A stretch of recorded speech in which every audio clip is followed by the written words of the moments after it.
Hello friends, नमस्कार, good morning. तपाईँहरू कस्तो हुनुहुन्छ? आशा गर्छु सन्चै हुनुहुन्छ होला। हामी चाहिँ यहाँ ब्रेकफास्ट गर्दैछौँ है। मैले ब्रेकफास्टदेखि नै समय पाएँ भिडियो गर्ने। अनि ब्रेकफास्ट गर्दैछौँ। मेरो सानो छोरा, मेरो नन्दहरू श्राद्धको दिन आउनुभएको थियो र आएर हाम्रै घरमा बस्नुभयो।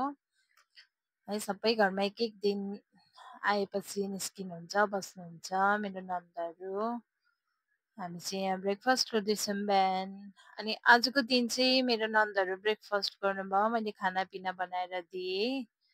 अनि खाना खाइसकेको बादमा जानुभयो घरतिर। यो चाहिँ नेक्स्ट मर्निङ हो, भोलिपल्टको बिहान मर्निङमा चाहिँ मैले नानीहरूको लागि टिफिन बनाएँ, पास्ता अनि गिलो रोटी, सानो नानीको लागि, ठुलो नानीलाई पास्ता।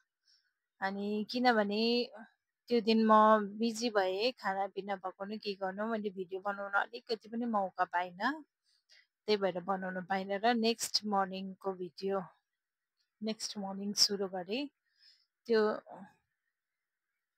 हेर्नुहोस्, खाजाहरू बनाएर नानीहरूलाई दिइसकेर पठाएपछि म यहीँ फुलहरू सफा गर्दैछु। पुरा झार आइसकेको थियो फुलमा।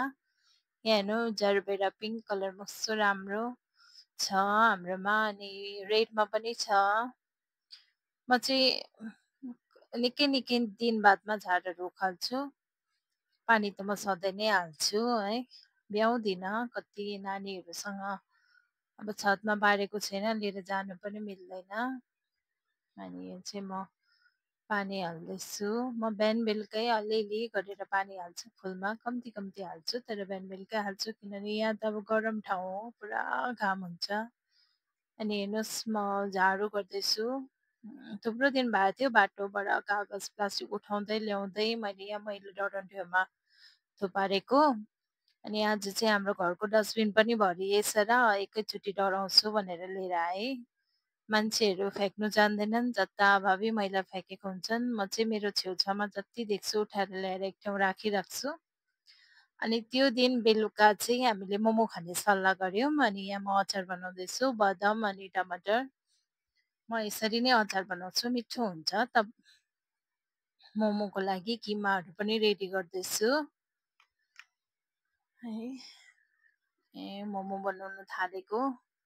हामी चाहिँ मोमो अब खाएर होला अलिक बेसी नै खान्छौँ हामी सबैजना। यता नेपालीहरूले मोमो अलिक बेसी नै खान्छन् है, अरूले हेर्नुहुँदैछ भने चाहिँ। अनि मेरो हस्बेन्डले चाहिँ मलाई बेल्नु सधैँ सघाउनुहुन्छ, किनभने एक्लै बेल्दै बनाउनु चाहिँ अप्ठ्यारै हुन्छ। अन्त त्यही भएर हर काम त सघाउनै हुन्छ आखिरमा। मेरो हस्बेन्डले सबै जान्नु भएको हुन्छ, पढाइ लेखाइदेखि लिएर घरको कामहरूदेखि लिएर खानापिना बनाउनु सबै नैमा एक्सपर्ट हुनुहुन्छ मेरो हस्बेन्ड चाहिँ। हेर्नुहोस्, मोमो बनाएर रेडी छ। यहाँ 3 मक्टु देख्नुहुँदैछ, अझै 2 मक्टु बेसी भएको थियो। त्यो चाहिँ बिहान फ्राई गरेर खानु मजा लाग्छ मलाई।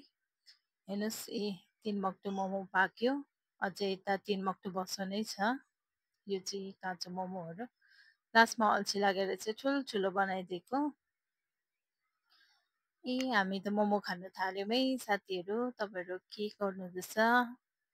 मेरो हस्बेन्ड मोमो खानुहुँदैछ। हामी यो कोही बेला महिनामा, कोही बेला 2-3 हप्तामा एकखेप मोमो खान्छौँ यसरी।